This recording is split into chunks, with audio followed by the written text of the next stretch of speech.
All right, what's up, guys? Welcome back to another episode of the Living the Dream podcast. Today on the show, we're going through Proverbs 4, verse 24. So let's get it.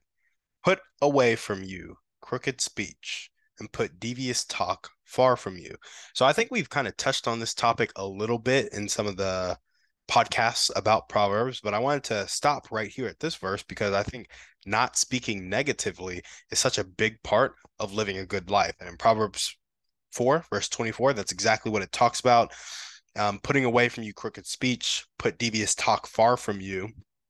And right before that, it was talking about keeping your heart with all vigilance, for from it flow the springs of life. And this really reminds me of the fact that the power of life and death is within the tongue. And the entrepreneurial application of all of this is to basically shut down the limiting beliefs around your business and don't speak them into existence.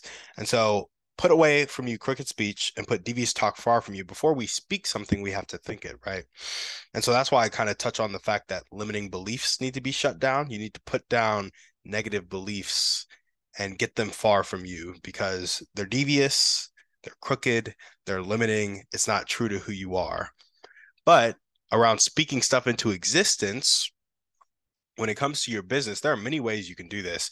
You can do it blatantly, where it's like, yeah, I don't really think I'm going to hit this goal, or things are going really crappy in my business right now, or things are going really crappy in life right now. I'm feeling lazy. I don't want to do this. All of those things, all of those phrases may feel true to who you are in that moment, maybe a feeling that you want to express, but you have to ask yourself, are these words that I'm about to say positive or negative? And if they're negative, get them far from you. For as an example, this isn't particularly negative speech, but this popped up in my life recently. And it got me some criticism that wasn't really garnered, but it touched on my ego. So I'm gonna share this story with you guys real quick. I went to a commercial real estate meetup because Brad Sumrock was talking at the meetup. I have a goal of joining his commercial real estate mastermind this year in 2023. And we were all introducing ourselves as the first timers in the commercial real estate meetup. First time I've been there, it's on a Tuesday. Usually I'd be working or something between jobs right now, right before the wedding. And I got to show up to this meetup at the same time Brad Sumrock was speaking. As I was introducing myself, I said that I had been learning about real estate for the past 5 years as if I hadn't taken any action. And that is negative because it is belittling the action that I had taken, the fact that I had failed forward. And I learned about great partnerships, leveraged things needed to actually complete a deal, how to speak to brokers. I'd learned so much from taking action and failing and putting out LOIs and networking and all of that stuff. And I belittled it by saying that I had simply been learning for the past 5 years. And I said that because I didn't think the action that I had taken and the lessons that I had learned, I didn't think that they were worth speaking about because I belittled them so much.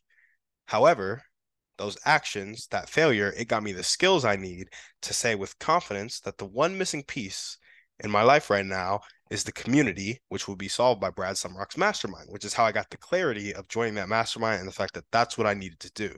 I've grown as a person a lot in that 5 years because I was taking action. And I basically counted it out because I said there were no results. So what's the point in talking about it? Right. So I'd simply been learning. Well, no, you were taking action. And that's something that you don't want to speak negatively about because when you're not giving yourself credit, when you're not saying what you're doing, you're downplaying it in your own head, which leads to you downplaying it in reality. And then you start to downplay the seriousness of one small action that actually can make an improvement because you're just judging yourself so hard and expecting results immediately. So that's how this showed up in my life. I wasn't speaking particularly negative, but my language limited my perception of myself, my perception of my actions, and put a lesser value on it than was needed. And that's the type of language that happens every day in our lives and why we get stuck where we are in these negative cycles of thinking and speaking and acting, whatever that may be. So, where do I want this to show up in my life? This is a quote from The Power of Positive Thinking. I really want to realize the fact that when I'm being realistic, I'm probably being pessimistic, and that my optimism is actually being realistic. And let me give some context to this. In The Power of Positive Thinking, Norman Vincent Peale Norman Vincent Peale suggests that you spend a whole week being completely optimistic about everything in your life. And at the end of the week, you'll realize that what used to be realistic to you was actually just you being pessimistic. And that optimism you practiced for the past week is really realistic. And so as we grow, as we continue to embrace more optimism, we'll get into the truth of life, and some of the promises that are actually in the Bible will start to come true for you because you start to think, see, and act as God would have you act, think, and see, which is really cool. So I want to stop being so pessimistic in my life, move towards optimism, and then realize that it's not optimism. It's actually just me seeing the world as it is.